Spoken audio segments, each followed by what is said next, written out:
Alors bonjour à tous, c'est Puich. Aujourd'hui, on se retrouve pour la critique d'une petite nouveauté. Pour une fois, ça faisait un petit moment, hein, mais, mais il y a tellement que de la merde hein, qui sort au cinéma que ben voilà, hein, c'est pas la fête. Donc en fait, on se retrouve pour la critique de The Creator.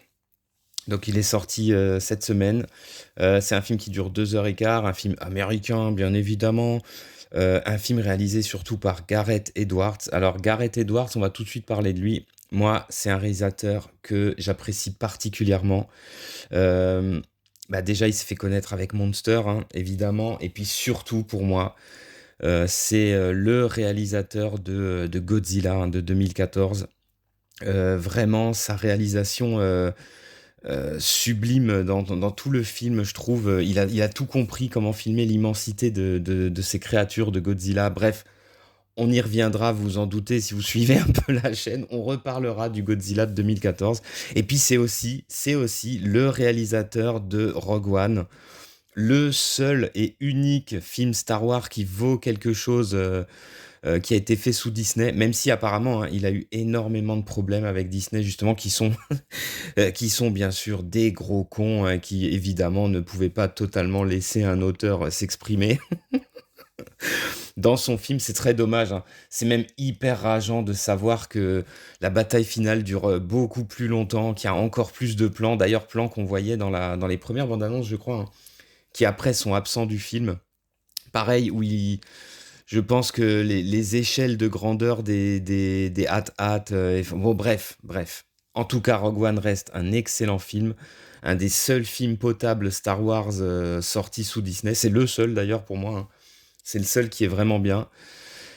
Et là, on le retrouve pour The Creator. Alors, un film qui pop un petit peu comme ça. Moi, j'en avais entendu parler il y a quelques mois. J'avais regardé la première bande-annonce du film qui nous annonçait, oui, effectivement, un film de science-fiction, je trouve, dans la veine un petit peu de Elysium, des films un peu de Neil Blomkamp. Blumman hein, ou Blummark, j'ai toujours du mal à dire son nom, je me trompe tout le temps. Un autre réalisateur totalement excellent. Ouais, entre-temps, silence radio. D'ailleurs, il y a eu très peu de promos pour ce film. Alors, un film apparemment à 80 millions de dollars. Et justement, justement, c'est là où on voit quand on a un réalisateur impliqué dans son œuvre, c'est là où on voit la différence, car effectivement, dans les premières qualités du film, et on va y revenir, il y a évidemment la réalisation et, une fois n'est pas coutume, dans les derniers films américains qu'on a pu se taper, les effets spéciaux. Et oui. Alors, on va peut-être parler rapidement du synopsis et des acteurs, qui n'est en fait pas le point fort du film, malheureusement. Donc, on va suivre le personnage de Joshua. Donc, Joshua, il est joué par John David Washington, donc le fils de Denzel Washington, hein, qui est toujours, même si là, il essaye un peu d'étoffer sa performance, qui est toujours totalement dans l'ombre de son père, hein. Je crois que c'est clair. Je crois que c'est clair, même si là, dans le film, il fait le taf. Il est quand même mieux que dans Tenet. Après, dans Tenet, le problème, c'est qu'il avait de toute façon un personnage vide, protagoniste, comme c'est dit dans le film, hein, donc il avait rien à jouer. Là, il joue, en fait, il joue un agent infiltré. On est dans le futur, hein, on est en 2065. Et en fait, l'humanité a développé des IA. Et en fait, ça a provoqué une catastrophe nucléaire. Los Angeles a été rayé de la carte par une attaque nucléaire provoquée par l'IA, nous dit-on. Et donc, les Nations Unies, le gouvernement américain, on va dire, qui est bien sûr à la tête, comme toujours, du monde libre, hein, on le voit en ce moment, a décidé de se débarrasser entièrement de toutes les IA.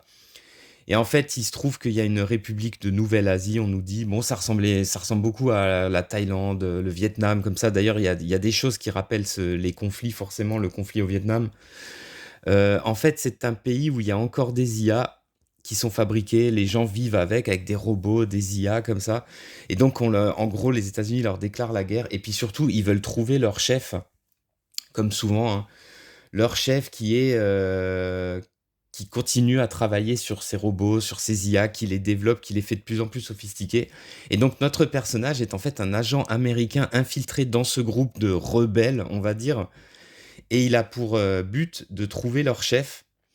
Et au moment où le film commence, en gros, il y a un raid américain qui se prépare, un raid de commandos américains qui se préparent dans cette base, dans la base où il est, dans le petit village où il habite, hein, avec ce groupe de rebelles. Et ça va très mal se passer parce qu'en fait, on sent qu'il est là en fait depuis plusieurs années, hein. Donc en fait, il a noué des liens avec les différents personnages, comme d'habitude, hein. C'est tout le problème de l'agent infiltré, hein. Même si là, dans le film, c'est traité très rapidement. En fait, en gros, il s'est trouvé une gonzesse, il va se marier avec elle, elle est enceinte, le raid démarre, tout part en couille, et la meuf, en fait, tout le monde se fait atomiser. La meuf est déclarée morte. On va le retrouver quelques années après. Il a tout laissé tomber, hein. Il travaille d'ailleurs à Los Angeles en décontaminant justement le site, la ville en gros, hein, puisque tout a été atomisé. Vous vous rendez bien compte que ça pose des problèmes de radioactivité. Et là, l'armée vient le trouver pour lui dire que, en fait, les rebelles ont développé apparemment une nouvelle arme hyper destructrice, qu'ils ont besoin de son aide, et bien sûr, ils essayent de l'appâter en lui montrant, comme par hasard, des images filmées de sa femme qui ne serait pas morte. Et donc, il va rejoindre un nouveau groupe de commandos américains qui vont envoyer de nouveau en Nouvelle-Asie pour récupérer cette arme, mais à nouveau, rien ne va se passer comme prévu. L'arme en question est en fait un enfant, donc je spoile pas, hein, c'est dès la bande-annonce, hein. L'arme en question est en réalité un enfant cybernétique, robotique, entièrement fabriqué par l'IA, qui a été développé, qui apparemment pourrait grandir, mais qui a aussi des capacités assez incroyables, hein, au niveau de tout ce qui est électronique.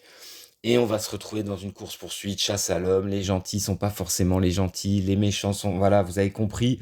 C'est extrêmement classique.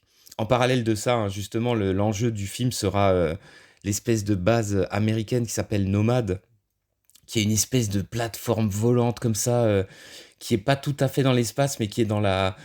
Et ils s'en servent comme un espèce une plateforme volante comme ça, immense, une base remplie de bombes nucléaires, d'armes en tout genre. Ils s'en servent pour se déplacer autour de la planète, pour détruire tous ceux qui les gênent, en gros. C'est un petit peu l'arme ultime. Et donc, justement, le gamin permettrait de détruire ces stations. Donc, voilà. Après, notre héros, lui, est vraiment en quête de rédemption. En fait, il cherche sa femme, quoi. Il veut absolument retrouver sa femme. Il a complètement été détruit au moment de sa mort. Donc lui, c'est vraiment sa quête. D'ailleurs, le film va s'orienter beaucoup uniquement autour de ça. D'ailleurs, pour moi, c'est un des défauts du film. Alors, si on va parler tout de suite des défauts du film, pour moi, avec ce résumé un petit peu compliqué là que je vous ai fait, je me suis un peu embrouillé, mais disons que l'histoire en fait est extrêmement simpliste. Dès le départ, on devine tout. Je vous le dis tout de suite, hein. L'histoire est cousue de fil blanc. Et les personnages sont très manichéens, très caricaturaux, hein. On est plus en fait dans un espèce de film d'action, même si c'est pas non plus totalement du film d'action ultra bourrin américain, hein. On n'est pas du tout là-dedans, mais quand même, on est dans du film d'action, d'ailleurs très efficace. Mais disons que malheureusement, la partie scénario, eh bien en fait, la partie scénario, c'est du vu et revu. On devine tout ce qui va se passer dès la première demi-heure de film, en fait. Je vais même vous dire, dès le raid américain, on devine toute l'histoire, en fait. Donc c'est un petit peu dommage. Et après, surtout, moi, je trouve ce qui est très dommage, c'est que du coup, tout tourne autour des IA, des problèmes qu'elles ont provoqués, de cet enfant, en fait, créé par l'intelligence artificielle. Et ce qui est très dommage, et l'homme hein, aussi, hein, et ce qui est très dommage, c'est que malheureusement, il n'y a aucune réflexion, vraiment, il n'y a aucune réflexion autour de ça. On reste dans un... C'est-à-dire, en fait, entre guillemets, le groupe de rebelles qu'on nous montre, justement, ça pourrait être des rebelles de n'importe quel pays. En fait, ça pourrait même ne pas parler d'IA, ça changerait rien à l'histoire du film, en fait. Ça pourrait être n'importe quel groupe ethnique, ça pourrait être n'importe quel groupe, voilà, qui sont chassés par un espèce de gouvernement totalitaire. En fait, ça changerait absolument rien. Et alors ça, c'est vraiment très dommage. Je trouve que l'angle, justement, qui pouvait être super intéressant, l'intelligence artificielle, ses dangers, comment elle peut se développer, est-ce qu'elle peut réellement, oui ou non, avoir des sentiments, des émotions, créer un enfant, entre guillemets. Euh, Tout ça, en fait, reste en suspens, n'est absolument pas abordé ou de manière extrêmement superficielle dans le film. Et donc, on reste un peu sur notre faim de ce côté-là, puisque au niveau du scénario, je vous le dis, on est dans du mélange Terminator, The Last of Us, des choses qu'on a vues 100 fois, donc il y aura aucune surprise. Par contre, là où le film est très très bon, c'est au niveau de sa réalisation. Même bon, les acteurs, le personnage principal, ça va, il est pas mal. Après, l'actrice qui fait la gamine, donc Madeleine Yuna Voiles, c'est une gamine. Bon, elle est pas attachante, elle est pas vraiment chou. Son rôle est, ils sont censés créer bah oui, une émotion, une empathie avec elle, mais on l'aura vraiment que à la toute fin du film. Pendant le reste du film, après, elle joue plus ou moins le robot, hein, donc ouais, c'est pas ouf. Les autres acteurs, pareil, ils sont pas géniaux. Ils font le taf sans plus. On n'arrive pas à avoir un vrai méchant, un vrai de vrai. C'est un petit peu dommage. Ils sont très caricaturaux, mais ils n'arrivent pas à être charismatiques en fait. Pour comparer avec un film qui se ressemble, hein, par exemple avec Elysium, qui a beaucoup de points communs avec ce film, hein. Elysium, on avait comme ça dans le rôle, bah déjà on avait Michel Pfeiffer, hein, dans le rôle de la pure connasse, hein, il n'y avait pas d'autre mot. Et puis on avait surtout, alors j'oublie toujours son nom, mais on avait surtout le chasseur le mercenaire fou furieux, qui était joué par l'acteur qui avait le rôle principal dans District 9, qui est excellent, Charlton Copley, voilà, qui est totalement excellent dans son rôle de psychopathe fou furieux. Et là, on n'a pas ça, justement, ça manque vraiment d'un vrai antagoniste bien vénère. Ça, c'est un petit peu dommage. Par contre, la réalisation, bah, c'est du 5 étoiles, hein. Comme, j'ai envie de dire, comme on commence à s'habituer avec le sieur Gareth Edwards, bah, il nous fait de nouveau énormément de plans larges. Les scènes d'action sont ultra lisibles, sont ultra efficaces. Il y en aura beaucoup, hein, mine de rien, pendant le film. Euh, Notamment l'assaut du village par les troupes américaines, les troupes blindées, là, les deux énormes chars, là. Franchement, ça envoie du lourd. Énormément de plans larges qui nous permettent de profiter de grands décors, toujours mis à l'échelle, comme pour Godzilla, hein, avec des humains en premier plan, en arrière-plan, des choses gigantesques. C'est vraiment ce mec-là, il sait tourner une scène, il sait nous montrer la spatialisation, il y a tout qui est très très bon. Les effets spéciaux, bah là on sent que 80 millions de dollars, on se dit tiens, c'est presque un petit budget, hein, quand on voit les budgets des films actuels qui nous font des 300, 350 millions de dollars, hein, The Flash, Fast and Furious 10, hein, au hasard, hein, je l'ai choisi complètement au hasard. On arrive à des résultats qui sont immondes, mais totalement immondes visuellement. Là, 80 millions, ils sont utilisés à tous les instants, que ce soit les effets spéciaux, les décors, les costumes. On est tout de suite embarqué dans ce futur de 2065, de par la mise en scène, de par tout ce que je viens de vous dire. La lumière est excellente, le film est assez sombre, il se passera souvent dans la nuit, mais toutes les séquences aussi dans le jour sont excellentes, notamment l'assaut du village. Il y a beaucoup de scènes d'assaut justement qui sont excellentes. L'assaut dans l'immeuble quand ils sont attaqués. L'assaut, bah, le premier assaut, hein, du film de nuit là sur la plage. Toutes les scènes avec cette espèce de vaisseau immense de station nomade comme ça, qui est en arrière-plan, qui est dans le ciel à chaque fois, qui peut comme ça détruire, envoyer une bombe atomique n'importe quand. On sent vraiment un peu comme si c'était un peu la main de Dieu comme ça qui dit toi, hop, t'es mort, tu dégages, bam. Il y a cette menace comme ça permanente qui est vraiment très très bien faite, avec ces espèces de rayons comme ça quand elles visent. Pareil, les immenses chars d'assaut américains là qui sont très très impressionnants, hein. La mise en scène de leur arrivée est géniale avec à l'horizon comme ça, les palmiers comme ça qui tombent, des missiles qui sont envoyés en l'air d'un seul coup sans qu'on voie vraiment le véhicule en lui-même. C'est très très bien mis en scène, c'est très très bien fait.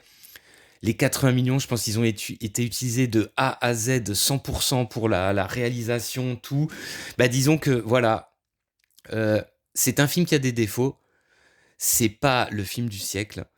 Mais franchement, quand on voit les merdes qu'on se tape à des 200 millions, 300 millions, on se dit, mais c'est pas possible. Et t'as des gars qui débarquent comme ça, ils ont 80 millions, entre guillemets, un petit budget pour un film américain à grand spectacle, hein, parce que le film se veut quand même spectaculaire. Et il nous fait des trucs comme ça, des trucs excellents, les effets spéciaux, on y croit. Ben, en fait, le film, on rentre tout de suite dedans parce que le film apparaît immédiatement comme crédible.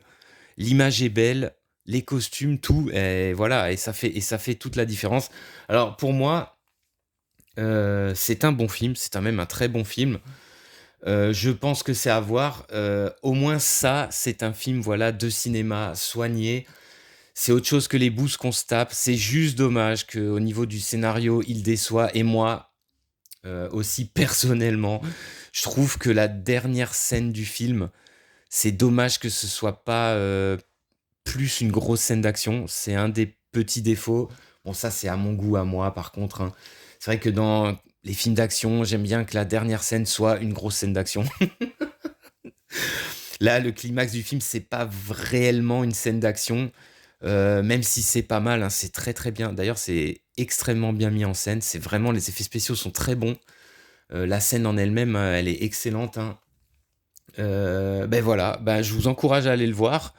J'espère qu'on va avoir plus de films comme ça. C'est dommage qu'il a pas eu plus de communication, plus de pub parce que je pense que c'est un film qui peut avoir du succès par le bouche à oreille surtout.